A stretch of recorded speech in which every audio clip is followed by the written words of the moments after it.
আওয়ামী লীগের অনেকেই এখন বুঝতে পারতেছে যে তারা গত 15 বছরে কি পরিমাণ তারা ভুল করেছে, ভুল তো না আসলে অন্যায় করেছে, এবং সেই অন্যায় এখন উপলব্ধি করতে পারাটা ভালো, কিন্তু অনেক দেরি হয়ে গিয়েছে।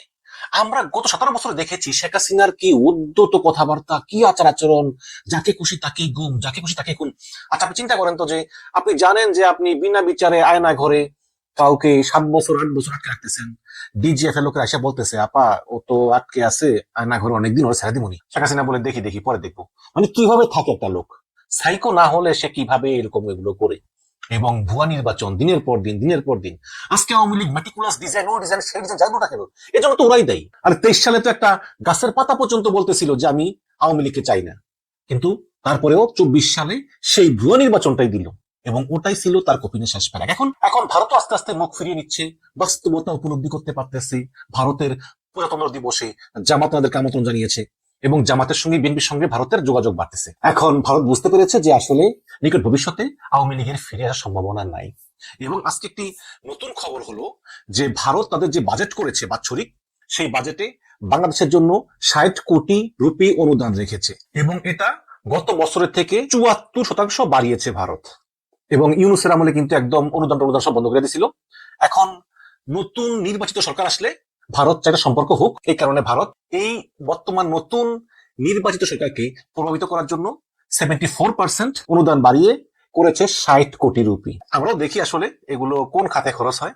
বাকি এই 60 কোটি রুপি এগুলো আসলে নিলেই কি না নিলেই কি, আমি বললাম আর কি। একটি প্রতিবেদন করেছে আল জাজিরা, এবং সেখানে তারা বিভিন্ন বিশ্লেষকদের মতামত নিয়েছে, এবং সেখানে একজন বিশ্লেষক মতামত দিয়েছেন যে নির্বাচনের পরেই আওয়ামী লীগের অস্তিত্ব বিলীন হয়ে যাবে। অনেক বড় কলাম, আমি একটু আপনাদেরকে কয়েকটা পয়েন্ট পড়ে শোনাই। এখানে লিখেছে, ছাত্রলীগের সাবেক নেতা আরমান বলেন, আওয়ামী লীগ হয়তো কৌশলগত নীরবতা পালন করে থাকতে পারে, কিন্তু বাংলাদেশের রাজনীতি থেকে হারিয়ে যাওয়া অনেক দূরের বিষয়। আরমান আল জাজিরাকে বলেন, আওয়ামী লীগ ফিরে আসবে, আর যখন ফিরবে শেখ হাসিনাকে নিয়েই ফিরবে। তবে ঢাকার রাজনৈতিক বিশ্লেষক ও জবান ম্যাগাজিনের সম্পাদক রেজাউল করিম রনি এতটা নিশ্চিত নন। তিনি মনে করেন ফেব্রুয়ারি নির্বাচনের পর আওয়ামী লীগের টিকে থাকা কঠিন হবে। রেজাউল করিম রনি আল জাজিরাকে বলেন যে যদি আওয়ামী লীগকে সারা নির্বাচন হয়ে যায়, তাহলে তাদের ভোটাররা ধীরে ধীরে স্থানীয় পর্যায়ে এক ধরনের পুনর্বাসন প্রক্রিয়ার মধ্য দিয়ে যাবে। মানে আওয়ামী লীগ সব বিএনপিতে যোগ দিবে বা জামাতে যোগ দিবে, তারা স্থানীয়ভাবে মিশে যাবে। যে দল বা শক্তি তার এলাকায় আধিপত্য বিস্তার করবে, বিএনপি বা জামাত, তারা তাদের দৈনন্দিন জীবন যাপনের সুবিধার্থে তাদের সঙ্গে মিশে যাবে, এবং নতুন করে তাদের দৈনন্দিন জীবন যাপন সাজাতে শুরু করবে। রেজাউল করিম বলেন যে এতে একবার নির্বাচন হয়ে গেলে আওয়ামী লীগের জন্য তার সমর্থকদের ফিরে পাওয়া কঠিন হয়ে যাবে। তিনি বলেন, যদিও দলের সমর্থকদের একটি অংশ এখনো হাসিনা ছাড়া দলের ভবিষ্যৎ দেখতে পান না, তারপরেও দলের একটি উল্লেখযোগ্য অংশ তার শাসনামলেই তারই দলের লোক হয়ে তার কর্তৃত্ববাদী শাসনের কারণে তারা হতাশ ছিল। রেজাউল করিম বলেন যে সমর্থকরা বিরত থাকায় হাসিনা থাকুক বা না থাকুক, আওয়ামী লীগের জন্য আগের রাজনৈতিক অবস্থানে ফিরে আসাটা অত্যন্ত কঠিন এবং প্রায় অসম্ভব। আবার অনেকে বলেন যে যদি জামাত ইসলামের জনসমর্থনের খুব জোয়ার আসে, তাহলে এটা আওয়ামী লীগের ভবিষ্যৎ পুনরুত্থানে এক ধরনের প্রাসঙ্গিকতা পাওয়া যেতে পারে। যেমন জামাত ইসলামের বিরুদ্ধে গণহত্যার অভিযোগ আছে, তারাও 2বার নিষিদ্ধ হয়েছে। তারপরেও যেহেতু এখন জামাত ইসলাম বিপুল জনসমর্থন নিয়ে ফিরে এসেছে, কাজেই হয়তো আওয়ামী লীগও এইভাবে ফিরে আসলেও আসতে পারে। আপনারা জানেন যে জামাত 2বার নিষিদ্ধ হয়েছিল, দলটির সব বড় বড় নেতাদের ফাঁসি হয়েছিল, তারপরেও দলটি টিকে আছে, এবং এই ফেব্রুয়ারি নির্বাচনে জামাত ইসলাম ইতিহাসের সেরা ফলাফলের অপেক্ষায় আছে।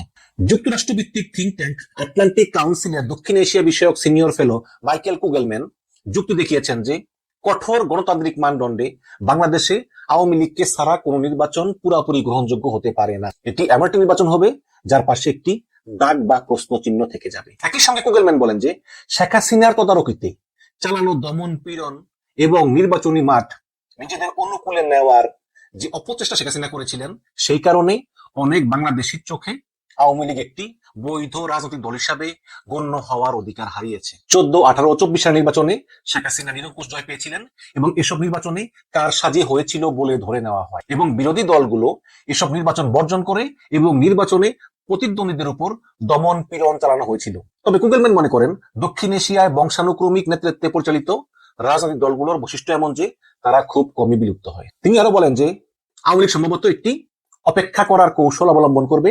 যতদিন শেখ হাসিনা রাজনীতি সক্রিয় থাকবেন, তিনি হয়তো রাজনৈতিক সমীকরণের মধ্যেই থাকতে চাইবেন, এবং আমেরিকাতে অবস্থানরত তার ছেলে সজীব ওয়াজেদ জয়কে উত্তরসূরি হিসাবে তিনি ঘোষণা করতে পারেন। এতে সময় লাগতে পারে, তবে এই অঞ্চলের রাজনৈতিক ধরন বিবেচনা করে দেখা যায় যে তা বেশ অস্থির এবং পরিবর্তনশীল। সুতরাং ভবিষ্যতে যদি কোনো সুযোগ তৈরি হয় এবং আওয়ামী লীগ একটি কার্যকর রাজনৈতিক শক্তি হিসাবে মাঠে নামার মতো অবস্থায় পৌঁছাতে পারে, তবে হয়তো দলটি ভালোভাবেই ফিরে আসতে পারে। তবে আপাতত দলটি কার্যত পুরোপুরি স্থবির, পুরোপুরি অকার্যকর এবং এর কোনো প্রেরণা নাই। এটা বলেছেন মাইকেল কুগেলম্যান। আপনারা জানেন যে শেখ হাসিনা ইদানিং ইন্টারভিউ দিয়ে বেড়াচ্ছেন ইমেলের মাধ্যমে। শেখ হাসিনাকে কোনো মিডিয়া ইমেলে প্রশ্ন করলে তিনি আবার রিটার্ন ইমেলে এটা উত্তর দেন। আবার কোশ্চেন হচ্ছে যে এই ইমেলের উত্তরগুলো শেখ হাসিনা নিজে দেন কিনা আমরা জানি না, বাট আওয়ামী লীগ বলতেছে শেখ হাসিনা নিজে দেন। তো সেখানে সম্প্রতি শেখ হাসিনা অ্যাসোসিয়েট প্রেস বা এপি কে একটি ইন্টারভিউ দিয়েছেন এবং সেটা অনেক দীর্ঘ ইন্টারভিউ, আমি এত কিছু আলোচনা করবো না। সেখানে আপনাদেরকে একটা প্যারা আমি পড়ে শোনাই। In her email to the AP, Hasina said that to move forward, এপিকে হাসিনা বলেছেন যে আমরা সামনের দিকে এগিয়ে যেতে চাই। Bangladesh need to break the cycle of political bans and boycott, এই যে রাজনৈতিক দলকে নিষিদ্ধ করা, বয়কট করা, আমরা এই বৃত্ত থেকে বেরোতে চাই। অথচ উনি কিন্তু পালানোর 4 দিন আগে জামাতকে নিষিদ্ধ করেছিলেন। এখন উনি বলেন যে এইসব সংস্কৃতি থেকে উনি বেরোতে চান।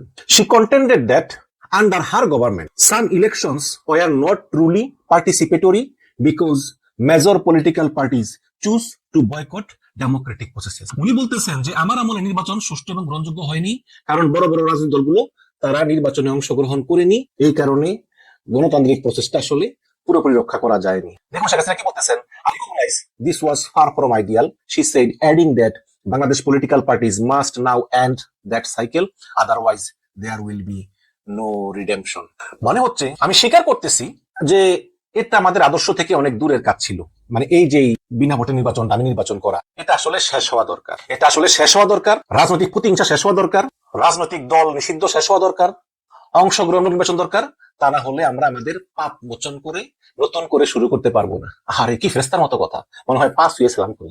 দেখুন, যিনি আজীবন ঘৃণা ছড়িয়েছেন, যার মুখ থেকে কখনো ঐক্যের ডাক শোনা যায়নি, সেই শেখ হাসিনা কোথায় দূর কোনো এক প্রবাসে বসে ঐক্যের ডাক দিচ্ছেন। এখন সে কি জনগণের কানে পৌঁছাবে না তো। এই হচ্ছে কি অবস্থা। এখন আসলে আওয়ামী লীগের ফিরে আসার পথ খুব কঠিন, বাট ওই যে আমরা দেখি কি করা যায়। এবং আরেকটি বিষয় হচ্ছে যে আমি গতকাল একটা ভিডিও বানিয়েছিলাম, যে বলেছিলাম যে যুক্তরাজ্য আওয়ামী লীগের 4 জন নেতা তারা সম্প্রতি দিল্লিতে গিয়ে শেখ হাসিনার সঙ্গে দেখা করেছেন এবং তারা সেখানে 5 ঘন্টা ছিলেন। তারা দেখেছেন কড়া নিরাপত্তা, প্রচুর কর্মচারী কাজ করতেছে, তারপরে খুব হাই সিকিউরিটি, তারা 5 ঘন্টা ছিলেন ইত্যাদি। এটা প্রথম আলো ছাপিয়েছে, এটা ছাপিয়েছে মানব জমিন। আমি তাদের রেফারেন্স দিয়ে এটা প্রচার করেছিলাম। বাট আমি আমার নিজস্ব অনুসন্ধানে আমি দেখেছি যে আসলে তারা দেখা করতে পারেননি। আমার কাছে তারা দেখা করতে পেরেছেন এমন কোনো তথ্য আমার কাছে নাই। আমি চেষ্টা করেছি অনেক জানার জন্য, কিন্তু আসলে এই 4 জন দেখা করতে পারেননি। তারা ভারতে গিয়েছেন, তাজমহল ঘুরেছেন, আগ্রা ঘুরেছেন, দিল্লিতে কুতুব মিনারে গিয়েছেন, বিভিন্ন জায়গায় গিয়েছেন এবং পলাতক লীগের অনেক নেতাদের সঙ্গে তারা দেখা করেছেন, কথা বলেছেন, বৈঠক করেছেন, কিন্তু শেখ হাসিনার সঙ্গে তারা দেখা করতে পারেননি। ফোনে কথা বলেছেন। এখন ফোনে তো ইংল্যান্ড থেকে কথা বলা যায়, ভারত থেকে কথা বলা যায়, সবই একই বিষয়। আসলে মেন ব্যাপার হচ্ছে যে ভারত সরকার শেখ হাসিনাকে আশ্রয় দিয়েছে এবং ভারত সরকারের নিয়ম কিন্তু শেখ হাসিনার মানতে হবে এবং ভারত সরকারের স্ট্রিক্ট রুলস হচ্ছে ফার্স্ট ব্লাড এবং স্বামী ছাড়া কেউ দেখা করতে পারবে না। এখন স্বামী তো নাই, মারা গেছে, শেখ হাসিনার স্বামী মারা গেছেন। এখন ফার্স্ট ব্লাড আর কি? ফার্স্ট ব্লাড সজীব ওয়াজেদ জয়, সাইমা ওয়াজেদ পুতুল এবং শেখ রেহানা, এই 3 জন দেখা করতে পারবেন, বাকিরা দেখা করতে পারবেন না। এখন সাইমা ওয়াজেদ পুতুল নিয়মিত দেখা করেন, যান, শেখ রেহানা মাঝে মধ্যে যান থাকেন, সজীব ওয়াজেদ জয় মাঝে মধ্যে যান থাকেন, বাট এর বাইরে কেউ দেখা করতে পারবে না। এটা ভারত সরকারের স্ট্রিক্টলি রুলস। এখন শেখ হাসিনা যেসব মিটিং গুলো করেন, অনেকে বলে যে গিয়েছি, দেখা করেছি, কথা বলেছি, এগুলো আসলে বাতুলতা মাত্র, এর কোনো বিন্দু মাত্র সত্যতা নাই। তবে হ্যাঁ, ভারত সরকার অনুমতি দিলে অনেকেই দেখা করতে পারে, যেমন এসালাম কিন্তু দেখা করেছে। এখন এসালাম বিষয়টি ভিন্ন। এসালাম হচ্ছে বিশাল বড় বিজনেস টাইকুন, তার ভারতে অনেক ব্যবসা আছে, সিঙ্গাপুরে আছে, ওয়ার্ল্ড ওয়াইড আছে। কারণ বাংলাদেশ থেকে সে যে পরিমাণ ব্যাংক লুট করেছে, ওই হিসাবে হয়তো এসালামকে শেখ হাসিনার সঙ্গে দেখা করতে দিয়েছে। বাট এর বাইরে শেখ হাসিনার সঙ্গে দেখা করা বর্তমানে আওয়ামী লীগের কারো পক্ষে অসম্ভব বলে আমি মনে করি। যারাই বলতেছে যে দেখা করেছি, তারা ওই ভারতে গিয়েছে, ভারতে যাওয়ার পর একটু ভার্চুয়ালি কথাবার্তা বলেছে, এটাকেই তারা লন্ডনে এসে বলতেছে আমরা দেখা করে এসেছি। কিন্তু বাস্তবতা হচ্ছে আসলে শেখ হাসিনার দেখা কেউ পাননি। যা বলতেছেন সব মিথ্যা বলতেছেন, বাড়িয়ে বলতেছেন। এই আমার যে আরো ভিন্ন সোর্স টোর্স, এদেরকে আমি জিজ্ঞেস করেছি যে আসলে কেউই দেখা করতে পারেননি। দেখা যাক আওয়ামী লীগ আর ফিরে আসতে পারে কিনা। তো আজকে এই আল জাজিরা রিপোর্টে বলা হলো যে নির্বাচনের পরে আওয়ামী লীগ আরো দুর্বল হয়ে যাবে এবং আওয়ামী লীগের ফিরে আসার সম্ভাবনা খুবই ক্ষীণ। এবং অ্যাসোসিয়েট প্রেস এপিতে শেখ হাসিনা বললেন